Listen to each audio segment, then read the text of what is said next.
Preparatory ಪರೀಕ್ಷೆ ಆಯಿತು. ಈಗ ಪ್ರಮುಖ ಪರೀಕ್ಷೆ ಸರದಿ, ಪ್ರಮುಖ ಪರೀಕ್ಷೆಯಲ್ಲೂ ಕೂಡ ಪ್ರಶ್ನೆ ಪತ್ರಿಕೆ ಲೀಕ್ ಆಗ್ತಿದೆಯಾ? ಈ ರೀತಿಯಾದಂತಹ ಗೊಂದಲ ಸೃಷ್ಟಿ ಆಗ್ತಾ ಇದೆ ಸೋಷಿಯಲ್ ಮೀಡಿಯಾದಲ್ಲಿ. ಈ ಕುರಿತು ನ್ಯೂಸ್ 18 ಕೂಡ ಈ ರೀತಿ ನಿಜವಾಗ್ಲೂ ಲೀಕ್ ಆಗ್ತಿದೆಯಾ ಅಥವಾ ಗೊಂದಲ ಮೂಡಿಸುವಂತ ಕಾರ್ಯ ಆಗ್ತಾ ಇದೆ?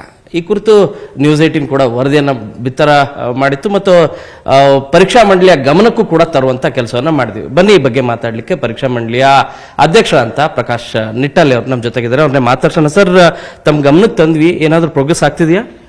ನಿನ್ನೆ ರಾತ್ರಿ ನಮಗೆ ನ್ಯೂಸ್ 18 ಅವರ ರಿಪೋರ್ಟರ್ ಒಂದು ಮಾಹಿತಿ ಬಂತು.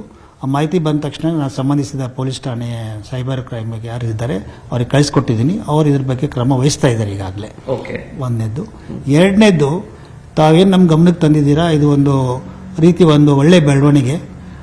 ಆದರೆ ಇದೇ ಜೊತೆಗೆ ನಾನು ಎಲ್ಲ ಪೋಷಕರಿಗೆ ಮತ್ತು ಮಕ್ಕಳಿಗೆ ಒಂದು ವಿನಂತಿ ಮಾಡ್ಕೊಳ್ಳೋದು ಏನಂತಂದರೆ, ಈ ಮೆಸೇಜ್ ಏನು ಬಂದಿದೆ ನ್ಯೂಸಲ್ಲಿ ಮತ್ತು ಅವರೇನು ಸೋಷಿಯಲ್ ಮೀಡಿಯಾದಲ್ಲಿ ಏನು ಹಾಕಿದ್ದಾರೆ, ಆ ಮೆಸೇಜ್ನಲ್ಲಿ ಯಾವುದೇ ಸತ್ಯ ಅಂಶ ಇಲ್ಲ ಅಂತ ಹೇಳಲಿಕ್ಕೆ ನಾನು ಇಷ್ಟಪಡ್ತೇನೆ. ಯಾಕಂತಂದರೆ ನಾವು PUC ಎಕ್ಸಾಮ್ ಪೇಪರ್ಸಿನ ಏನು ಪದ್ಧತಿ ಇದೆ, ಪ್ರಶ್ನೆ ಪತ್ರಿಕೆ ರಚನೆಯ ಪದ್ಧತಿ ಮತ್ತು ಆ ಪ್ರಶ್ನೆ ಪತ್ರಿಕೆಯನ್ನು ನಾವೇನು ಸ್ಟೋರೇಜ್ ಮಾಡೋದಾಗಲಿ ಮತ್ತು ಆ ಎಕ್ಸಾಮ್ ಕಂಡಕ್ಟ್ ಮಾಡೋದು ರೀತಿ ತುಂಬ ವಿಭಿನ್ನವಾಗಿದೆ. ಸತ್ಯ ಹೇಳಬೇಕಂತಂದರೆ ಯಾವ ಪ್ರಶ್ನೆ ಪತ್ರಿಕೆ ಬರ್ತದೆ ಅಂತೇಳಿ ನಾನು ಮಂಡಳಿ ಅಧ್ಯಕ್ಷ ಆಗಿ ನನಗೇ ಗೊತ್ತಿರಲ್ಲ. ಈ ಲೆವೆಲ್ವರೆಗೂ ಕಾನ್ಫಿಡೆನ್ಷಿಯಲ್ ಆಗಿ ಕೆಲಸ ನಿರ್ವಹಿಸ್ತೇವೆ. ಹಾಗಾಗಿ ಯಾವುದೇ ಪೋಷಕರು ಮತ್ತು ಮಕ್ಕಳು ಈ ರೀತಿ ಸೋಷಿಯಲ್ ಮೀಡಿಯಾದವರು ಏನು ಗೊಂದಲವನ್ನು ಸೃಷ್ಟಿಸ್ತಾರೆ, ಈ ಹಂತದಲ್ಲಿ ಅಥವಾ ಈ ಸಮಯದಲ್ಲಿ ಏನು ಈ ಗೊಂದಲ ಸೃಷ್ಟಿಸ್ತಾರೆ, ಯಾವ ಮಕ್ಕಳು ತಯಾರಿ ಮಾಡಿಕೊಂಡಿರಲ್ವೋ ಅಂಥ ಮಕ್ಕಳ ಮನಸ್ಸೆಳೆದು ಅವರಿಂದ ಹಣದ ಆಮಿಷಕ್ಕೆ ಒಳಪಡಿಸಿ ಅವರಿಂದ ಹಣ ಕಿತ್ಕೊಳ್ಳಿಕ್ಕೆ ಮಾತ್ರ ಒಂದು ಕ್ರಮ ಅಂತ ಹೇಳಲಿಕ್ಕೆ ನಾನು ಇಷ್ಟಪಡ್ತೇನೆ. ಇಂಥ ಘಾತಕ ವ್ಯಕ್ತಿಗಳಿಂದ ಮಕ್ಕಳಿಗೆ ಆಗುವಂಥ ತೊಂದರೆಗಳನ್ನು ದಯವಿಟ್ಟು ಪೋಷಕರು ಗಮನವಿಟ್ಟು ಮಕ್ಕಳಿಗೆ ಇದಕ್ಕೆ ಯಾವುದೇ ರೀತಿಯ ಆಮಿಷಕ್ಕೆ ಒಳಗಾಗದೆ ಅವರ ಎಕ್ಸಾಮ್ ಮೇಲೆ ಫೋಕಸ್ ಮಾಡಲಿಕ್ಕೆ ತಾವು ತಿಳುವಳಿಕೆ ಹೇಳ್ಬೇಕಂತೇಳಿ ತಮ್ಮಲ್ಲಿ ಪ್ರಾರ್ಥನೆ ಮಾಡ್ತಾರೆ. ಸರ್, ಓಪನ್ ಆಗಿ ನಾನೊಬ್ಬ ಏಜೆಂಟು, ನನಗೆ ಕ್ವಶನ್ ಪೇಪರ್ ಸಿಗ್ತಾ ಇದೆ, ನಾನೊಬ್ಬ ಮಿಡ್ಲ್ ಮ್ಯಾನು, ನಿಮಗೆ ದುಡ್ಡು ಕೊಡಿ ನಾನು ಕ್ವಶನ್ ಪೇಪರ್ ಕೊಡ್ತೀನಿ ಅಂತ ಹೇಳಿ ಒಂದು ಪೋಸ್ಟ್ ಮಾಡ್ತಾರೆ ಅಂದ್ರೆ ನಿಜವಾಗ್ಲೂ ಕೂಡ ಏನ್ ಸರ್ ಇದು? ಅವ್ರ ಕಾನೂನು ಧಿಕ್ಕರಿಸಿ ಯಾವ ರೀತಿಯಾಗಿ ಕಾರ್ಯವನ್ನು ಮಾಡ್ತಾ ಇದ್ರೆ, ಈ ಹಿನ್ನೆಲೆಯಲ್ಲಿ ಏನ್ ದೂರ ಏನು ಕೊಟ್ಟಿದ್ದೀರಾ? ನಾನು ಆವಾಗಲೇ ಹೇಳಿದ್ದೀನಿ. ಈಗ ಏನು ಮೆಸೇಜ್ ನನಗೆ ಬಂತು ನಿಮ್ಮ ತಮ್ಮ ನ್ಯೂಸ್ ರಿಪೋರ್ಟರಿಂದ, ಆ ಮೆಸೇಜನ್ನು ಯಥಾವತ್ತವಾಗಿ ನಾನು ಸಂಬಂಧಿಸಿದ ಠಾಣೆಯ ಸಿಬ್ಬಂದಿಯವರಿಗೆ ಕಳಿಸ್ಕೊಟ್ಟಿದ್ದೀನಿ. ಅವ್ರನ್ನ ಚೆಕ್ ಮಾಡ್ಕೋತೀನಿ ಅಂತೇಳಿ ಅವ್ರು ಕ್ರಮ ವಹಿಸ್ತಾ ಇದ್ದಾರೆ. ಆಮೇಲೆ ಮುಂದುವರೆದ ಭಾಗವಾಗಿ ಸೋಷಿಯಲ್ ಮೀಡಿಯಾದಲ್ಲಿ ಬರುವಂಥ ಶಬ್ದಗಳಿಗೆ ಆಮೇಲೆ ಅದನ್ನು ವ್ಯಾಖ್ಯಾನಿಸಿ ನಾವು ಅದನ್ನು ಅರ್ಥ ಮಾಡ್ಕೊಳ್ಳೋದಕ್ಕೆ ಈಗಿರುವಂಥ ಪ್ಲ್ಯಾಟ್ಫಾರ್ಮ್ ಏನಿದ್ದಾವೆ ತುಂಬ ಅದನ್ನು ನಾವು ಮಾನಿಟರ್ ಮಾಡಿಕೊಂಡು ಅದನ್ನು ಈ ಥರ ಆಗ್ತಾಯಿದೆ ಅಂತೇಳಿ ನಾವೊಂದು ಮುನ್ನೆಚ್ಚರಿಕೆಯಾಗಿ ಒಂದು ಗ್ರಹಿಕೆ ಮಾಡಿಕೊಂಡು ಕ್ರಮ ತೆಗೆದುಕೊಳ್ಳಬಹುದೇ ವಿನಃ ಅದು ಸತ್ಯ ಅದು ಅಸತ್ಯ ಇದೆ ಅಂತ ತಿಳುವಳಿಕೆ ಅರ್ಥ ಮಾಡ್ಕೊಳ್ಳಿಕ್ಕೂ ಟೈಮ್ ತಗೊಳ್ತದೆ. This is the main reason there. ಈಗ ಅವರು ಯಾರೋ ಹಾಕ್ತಾರೆ, ಸೃಷ್ಟಿ ಮಾಡ್ತಾನೆ. ಇವತ್ತು ಬೆಳಗ್ಗೆ ಬಂದು ಅದೇ ಯಾವುದು ನನಗೆ ರಾತ್ರಿ ಬಂದಿತ್ತು, ನಮ್ಮ ಆಫೀಸಲ್ಲಿ ನಾನು ಅದನ್ನು ಚೆಕ್ ಮಾಡ್ಕೊಂಡಾಗೆ that account was inoperative today morning.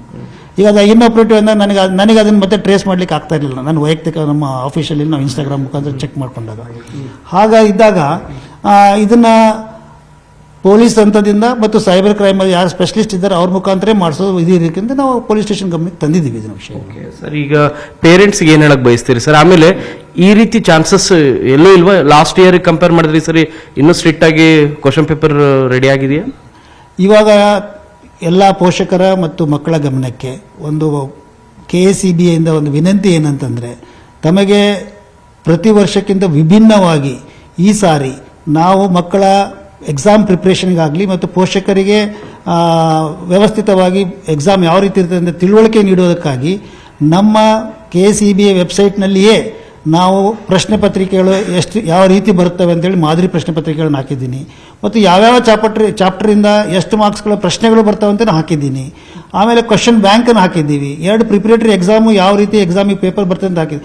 ಇಷ್ಟೆಲ್ಲ ಮಾಹಿತಿ ಲಭ್ಯವಿದ್ದಾಗ ಮತ್ತೆ ಪೇಪರ್ ಲೀಕ್ ಅನ್ನುವಂಥ ನಮ್ದೇನು ಭ್ರಮೆ ಇದೆಯಲ್ಲ ಅದೇ ತಪ್ಪು ಅಂತ. ಯಾಕಂದ್ರೆ ಈ ಪ್ರಶ್ನೆ ಪತ್ರಿಕೆ ಯಾವ ರೀತಿ ಇದೆ ಅಂತ ನಿಮ್ಗೆ ತಿಳುವಳಿಕೆ ಕೊಟ್ಟು ಅನುಮಾನ ಬರ್ತಿರೋದು ಯಾಕೆ ಅಂದ್ರೆ, ಪ್ರಿಪರೇಟರಿ ಕ್ವಶನ್ ಪೇಪರ್ ಲೀಕ್ ಆಗಿರೋ ಕಾರಣಕ್ಕಾಗಿ ಈ ಮೇನ್ ಪೇಪರ್ ಕೂಡ ಲೀಕ್ ಆಗುವಂತ ಚಾನ್ಸಸ್ ಇದೆ ಅನ್ನುವಂತ ಒಂದು ಅನುಮಾನ ಸಹಜವಾಗಿ ಕಾಡುತ್ತೆ ಮಕ್ಕಳಲ್ಲಿ ಮತ್ತು ಪೋಷಕರಲ್ಲಿ. ಪ್ರಿಪರೇಟರಿ ಎಕ್ಸಾಮಿನ ಪ್ರಶ್ನೆ ಪತ್ರಿಕೆಗಳನ್ನು ನಾವು ಆನ್ಲೈನ್ ಮುಖಾಂತರ ಪ್ರತಿ ಕಾಲೇಜಿಗೆ ಕಳಿಸ್ಕೊಟ್ಟಿದ್ವಿ. ಆನ್ಲೈನ್ ಮುಖಾಂತರ ಅಲ್ಲಿ ಪ್ರಿಂಟ್ ಆಗಬೇಕಾದ್ರೆ, ಅಲ್ಲಿ ಲೋಕಲಲ್ಲಿ ಪ್ರಿಂಟ್ ಆಗಬೇಕಾದ್ರೆ ಇದರಲ್ಲಿ ಯಾರೋ ಒಬ್ಬರು ಕಿಡಿಗೇಡಿಗಳು ಮಾಡಿದ್ರು. ಅದಕ್ಕೆ FIR ಆಗಿ ತನಿಖೆ ಆಗಿ ಕೆಲವೊಂದು ಜನ ಅರೆಸ್ಟ್ ಆದರು. ಯಾಕಂದರೆ that was not in that. But ಇದೇನಿದೆ ನಮ್ದೇನಿದೆ, ಇದು ಸೆಕ್ಯೂರ್ಡ್ ಎಕ್ಸಾಮ್ ಸಿಸ್ಟಮಲ್ಲಿ ಬರ್ತದೆ. ನಮ್ಮದು ಎಲ್ಲೆಲ್ಲಿ ಕ್ವಶನ್ ಪೇಪರು ರೆಡಿಯಾಗಿ ಅದಕ್ಕೆಲ್ಲ ಏನೇನು ವ್ಯವಸ್ಥಿತವಾಗಿ ಎಷ್ಟು ಸೆಕ್ಯೂರ್ಡ್ ಇರಬೇಕು ಆ ಸೆಕ್ಯೂರಿಟಿ ಅಡಿಯಲ್ಲಿ ಬಂದು ಟ್ರೆಜರಿಯಲ್ಲಿ ಜಮಾ ಆಗಿ ಅಲ್ಲಿಂದ ಹೋಗಿ ಸೀಲ್ಡ್ ಕವರಲ್ಲೇ ಮಕ್ಕಳ ಮುಂದೆ ಓಪನ್ ಆಗುತ್ತೆ. ಮಕ್ಕಳ ಮುಂದೆ ಓಪನ್ ಆಗೋದ್ರಿಂದ ಈಗ ಸೀಲ್ಡ್ ಕವರ್ ಇದ್ದಾಗ ಈಗ ಅದೇ ಹೇಳ್ತೀನಿ, ನನಗೆ ಗೊತ್ತಿಲ್ಲ ಅಂದಮೇಲೆ ಇನ್ನು ಮುಂದಾದ್ರೆ ಇದು ಏನು ಹೇಳೋದು, ಈಗ ನೀವು ಯಾವುದೋ ಪ್ರಶ್ನೆ ಲೀಕ್ ಆಗಿದೆ ನೋಡ್ರಿ ಅಂತ ಹೇಳಿದ್ರೆ ನಾನು ಯಾವುದೋ ಬಾಕ್ಸ್ ಕಟ್ ಮಾಡಿ ಚೆಕ್ ಮಾಡಬೇಕು. ನಾನು ಅದನ್ನು ಚೆಕ್ ಮಾಡಿದಾಗ ನಾನು ಹೇಳಬಲ್ಲೆ ಇದು ಲೀಕ್ ಆಗಿದೆ ಅಂತ. ಅಲ್ಲಿವರೆಗೂ ಆಸ್ ಎ ಮಂಡಳಿ ಅಧ್ಯಕ್ಷ ನನಗೂ ಆ ಪ್ರಶ್ನೆ ಪತ್ರಿಕೆ ಯಾವ್ದು ಬರುತ್ತೆ ಅನ್ನೋದು ಗೊತ್ತಿರಲ್ಲ. ಸರ್, ಕೊನೆ ಹಂತದಲ್ಲಿ ಆ ರೀತಿ ಏನಾದರೂ ಸಾಬೀತಾಯಿತು ಅಂದ್ರೆ ಪ್ರಶ್ನೆ ಪತ್ರಿಕೆ ಚೇಂಜ್ ಮಾಡಲಿಕ್ಕೆ ಆ ರೀತಿ ವ್ಯವಸ್ಥೆನೂ ಕೂಡ ಇರುತ್ತೆ. ಕೊನೆ ಹಂತದ ವ್ಯವಸ್ಥೆ ಅಂದ್ರೆ ನಮಗೆ ಏನಾಗುತ್ತೆ, ನಮ್ಮ ಹತ್ರ ವ್ಯವಸ್ಥೆ ಇದೆ. ಇನ್ ಕೇಸ್ ಆ ತರ ಸತ್ಯನೇ ಇತ್ತಂದ್ರೆ ನಮ್ಮ ಹತ್ರ ಅಲ್ಟರ್ನೇಟಿವ್ ವ್ಯವಸ್ಥೆ ಇದೆ, ಅದನ್ನ ಮಾಡೇ ಮಾಡ್ತೀವಿ. ಇದು ಪರೀಕ್ಷಾ ಮಂಡಳಿ ಅಧ್ಯಕ್ಷ ಅಂತ ಪ್ರಕಾಶ್ ನಿಟ್ಟಲ್ ಅವರ ಮಾತು. ನಿರ್ಭೀತ, ನಿಷ್ಪಕ್ಷಪಾತ, ವಿಶ್ವಾಸಾರ್ಹ ಸುದ್ದಿಗಳಿಗೆ ಹೆಸರಾಗಿರುವ ನ್ಯೂಸ್ 18 ಕನ್ನಡ ಈಗ ಆಪ್ನಲ್ಲೂ ಲಭ್ಯವಿದೆ. ದಯವಿಟ್ಟು ಇಲ್ಲಿರುವ QR ಕೋಡ್ನ ಸ್ಕ್ಯಾನ್ ಮಾಡಿಕೊಂಡು ಆಪ್ ಡೌನ್ಲೋಡ್ ಮಾಡೋದಕ್ಕೆ ಮರಿಬೇಡಿ. ನಿಮ್ಮ ಬೆಂಬಲ ಹೀಗೆ ಸದಾ ನಮ್ಮೊಂದಿಗಿರಲಿ. ಧನ್ಯವಾದ.